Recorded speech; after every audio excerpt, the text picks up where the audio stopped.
Hello friends, அன்றைக்கு ஒரு video ஒன்று பார்ப்போம். என்னென்னு சொன்னால் இந்த வீடியோ வந்து ஒரு கால்குலேஷன் சம்மந்தமாய் பார்ப்போம். அதாவது என்ன மாதிரி போர்ட்ஃபோலியோ வந்து நம்ம மேனேஜ் பண்ணுறோன்னு சொல்லி பார்ப்போம்.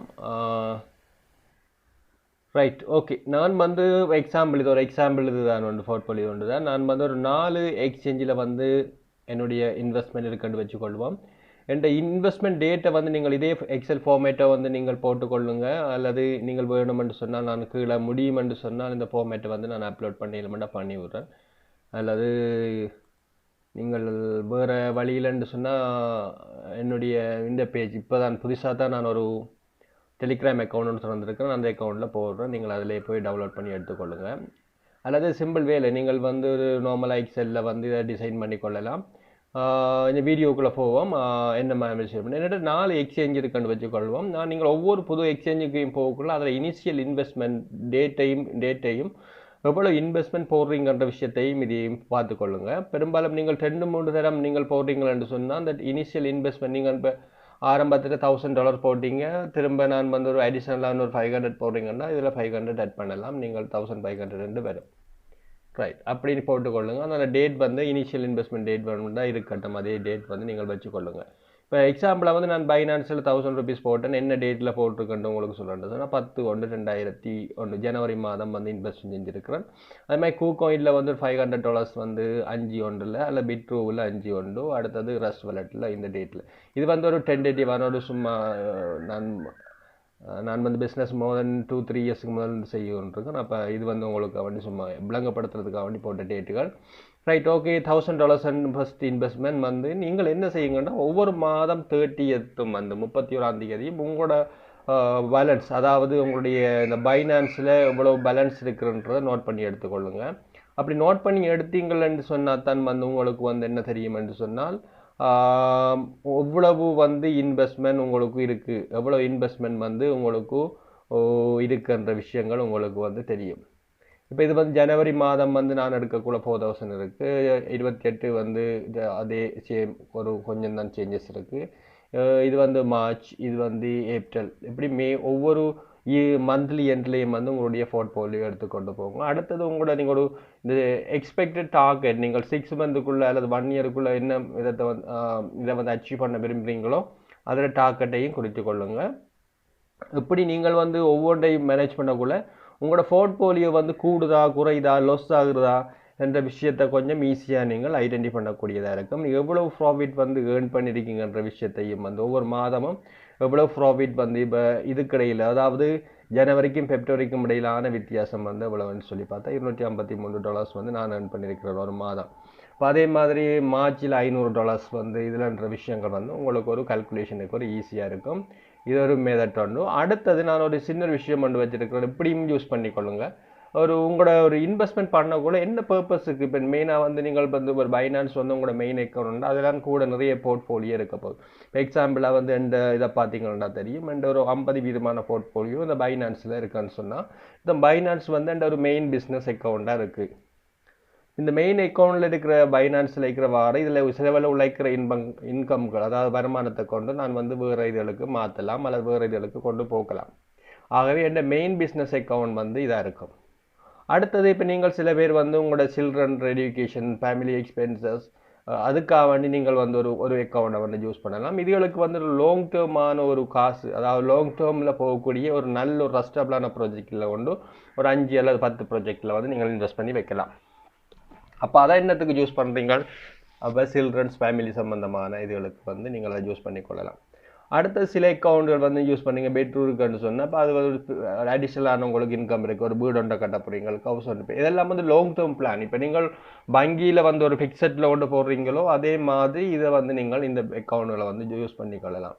லாங் டேர்ம் நீங்கள் வங்கியில் வந்து ஒரு ஃபிக்ஸட் போடுறீங்களோ 5 வருஷம் 10 வருஷம் தான் போடுவீங்க. அதே மாதிரியான ஒரு செட்டப்பில் தான் நான் இந்த பெரும்பாலும் இந்த இன்வெஸ்ட்மெண்ட்களை செய்வேன். அப்போ அந்த மாடலில் தான் நான் இப்போ சொல்லி கொண்டிருக்கிறேன்.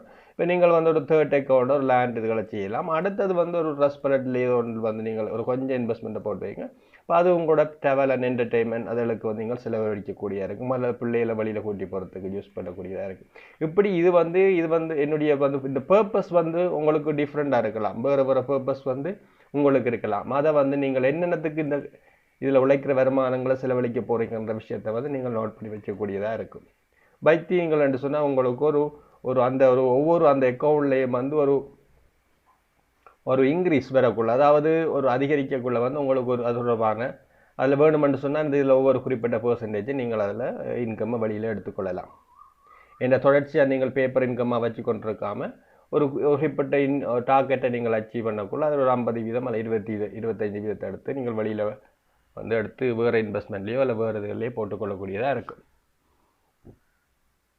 ஓகே ஃப்ரெண்ட்ஸ், இதுக்கு மேலதிகமாக இன்னொரு ஸ்லைட் ஒன்று பார்ப்போம். இது வந்து நீங்கள் வாங்குகிற டோக்கனை வந்து என்ன மாதிரி ரெக்கார்ட் பண்ணி வைக்கிறேன்னு சொல்லி பார்ப்போம். இது வந்து பெரும்பாலும் நான் வந்து இந்த சேஃப் மூன் மாதிரியான கோயின்களுக்கு வந்து பெரிய ஒரு கஷ்டம் என்னென்னு சொன்னால் அதில் டிஜிட்ஸ் வந்து நிறைய இதுகள் நீங்கள் இதுக்குள்ளே மோர் தென் 9-8 டிஜிட்ஸ் நம்பர் டைப் பண்ணிங்கன்னா ஆட்டோமேட்டிக்காகவே அது வந்து சரியாக ப்ராப்பராக வந்து டிஸ்பிளே ஆகாது. இப்போ எக்ஸாம்பிளாக வந்து இப்போ நீங்கள் மற்ற கோயின்கள் இருக்கலாம். இப்போ நான் வந்து எக்ஸாம்பிள் நான் 7/4/21 வந்து 119 MX காயின் வாங்கியிருக்கிறேன். அதே நேரத்தில் பிஇடியும் வாங்குகிறேன். அதே நேரம் XRPயும் ரிப்பிளும் வாங்குகிறேன். இப்போ என்னென்ன அமௌண்ட்டில் வாங்குகிறேன், ப்ரைஸ் என்னன்ற விஷயத்தையும் போட்டிருக்கிறேன். டோட்டல் காஸ்ட் வந்து எனக்கு எவ்வளவு முடிஞ்சன்ற விஷயத்தையும் பார்க்குறேன். எக்ஸாம்பிள் நான் பைனான்ஸில் இந்த பர்ச்சேஸ் பண்ணுறேன்னு சொன்னால் பைனான்ஸில் நான் நினைக்கிறேன் அதில் காஸ்ட் ரேடிங் பீஸ் வந்து 0.02 அல்லது 0.5 தான் நிற்க போகுது. அதாவது 1% இல்லை, 0.02 கூட ஒரு 1000ல் ஒரு பகுதி தான் உங்களுக்கு வந்து ரேடிங் பீஸாக போகுது. அதே மாதிரி தான் செல்லிங் பீஸும் வந்து பெரும்பாலும் சரியான குறைவோ ரேடிங் பீஸாக போகுது. ஆகவே அந்த ரேடிங் பீஸை வந்து நீங்கள் விரும்பினால் வந்து நீங்கள் இதில் வந்து எவ்வளவு இண்டிகேட் பண்ணலாம், அல்லது இதில் பெர்சன்டேஜை நீங்கள் கொடுத்து இதில் வந்து இதில் வந்து நீங்கள் மல்டிப்ளை பண்ணிங்கன்னா சரி 0.01 சொல்லி கொடுத்தீங்கன்னு சொன்னால் ரேடிங் பீஸ் வந்து எவ்வளவுன்னு சொல்லி வரும். ரைட், இது இவ்வளோதான் வருது. ரேடிங் பீஸ் வந்து வருது. இதில் 2 டைம்ஸ் 2 தடவை நீங்கள் விற்க போகிறீங்களா அதில் 2 டைம்ஸ் வந்து வரப்போகுது. அல்லது சேலிங் மார்க்கெட் ப்ரைஸுக்கு ஏற்ற மாதிரி போகக்குள்ள அதை நீங்கள் வேண்டாம் இதோட ஆட் பண்ணிக்கொள்ளலாம். Right, okay. இப்போ விஷயத்துக்கு வருவோம். இப்போ நீங்கள் வந்து வாங்குறீங்க MX டோக்கன் 119 டோக்கன் வாங்குறீங்க, 0.8 வாங்குறீங்க, $102 வந்து முடிஞ்சிருக்கு. கரண்ட்லியாக வந்து எவ்வளோ போகுது, $19 போகுதுன்னு சொன்னால் இதில் நீங்கள் மார்க்கெட் வேல்யூ வேண்டிய டேட்டில் வந்து இதில் மார்க்கெட் வேல்யூ நீங்கள் பெருக்கினீங்கன்னா சரி, அதாவது மல்டிப்ளை பண்ணிங்கன்னா சரி 119 தர 198க்குள்ளே ஆட்டோமேட்டிக்காக $235 வந்து இந்திய கரண்ட்லி மார்க்கெட் ரேட்டில் இருக்குது. அதே மாதிரி பிஇடியும் பிச்சையினும் வந்து $180, அடுத்தது ரிப்பிளும் வந்து $750 வந்து மார்க்கெட் ரேட்டில் இருக்குது. இதை நீங்கள் விரும்பினா வந்து சம் பண்ணி கொள்ளலாம், சம் பண்ணி வச்சு கொள்ளலாம். ரைட்,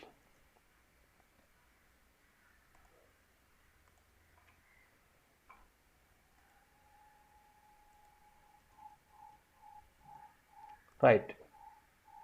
$1000 கிட்ட இருக்குது, $1100 இருக்குன்னு சொல்லி வச்சுக்கொள்வோம். Right, okay. இதில் வந்து ட்ரேடிங் எவ்வளோ செல்லிங் மார்க்கெட் ரேட், அதாவது பையிங் அண்ட் செல்லிங் ரேட், அது அவ்வளவு அவங்களுக்கு கோஸ்ட் முடியுமன்றோம். அடுத்த ப்ராஃபிட்டை பார்க்குறோம்.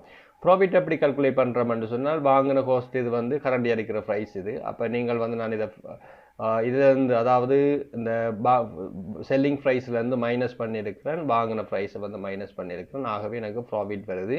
இது வந்து பெர்சன்டேஜ் வைடி போட்டிருக்கிறேன். நான் வந்து கரண்ட்லி அவ்வளவு இப்போ 130% வந்து இந்த MX காயின் எனக்கு கொடுத்துட்டு என்னுடைய டார்கெட் வந்து 100%க்குள்ளே போதுமென்று சொன்னால் நான் இதை சேல் பண்ணலாம். அல்லது நான் வந்து என்னுடைய டார்கெட் வந்து எப்படி இருக்குன்னு சொன்னேன். இப்போ டார்கெட் வந்து 100 இருக்குமென்று சொல்லி சொன்னால்